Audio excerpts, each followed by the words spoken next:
Our work in the University of Ulster suggests strongly that there is likely to be another large earthquake to the west of Sumatra in Indonesia. This earthquake has the potential for generating another large tsunami of a similar scale to the Boxing Day earthquake of 2004.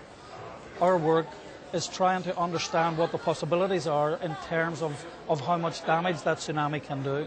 At the University of Ulster, we've got people who basically do earthquake modeling, and we have a guy who does finite element modeling and calculates seafloor displacements. We collaborate with Kerry See at Caltech, and he's a geologist. So he's a guy who's actually done all the work on the corals to date the previous history of earthquakes in Sumatra, and also is doing GPS analysis now to see what's presently going on. And then we work with some very smart people in Rome who do the tsunami modeling.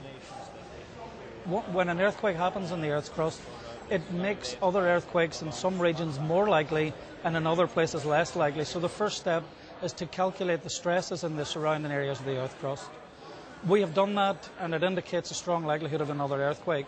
We then need to simulate what other earthquakes are likely to happen next. And when we do that, we can calculate what the seafloor is likely to do, whether the seafloor can go up or down, and by how much.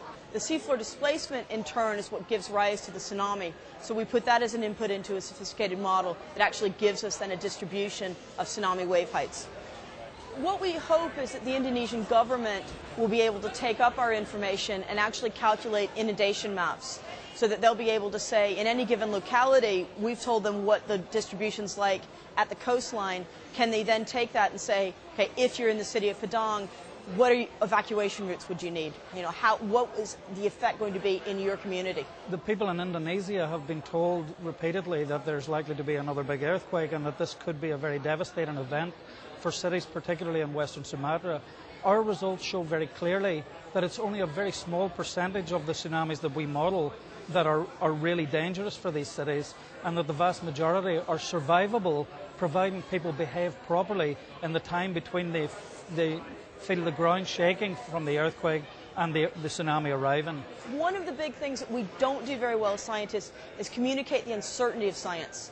So that people get media reports and they say, scientists say X. But we never say that. Scientists say that one possible outcome is so-and-so.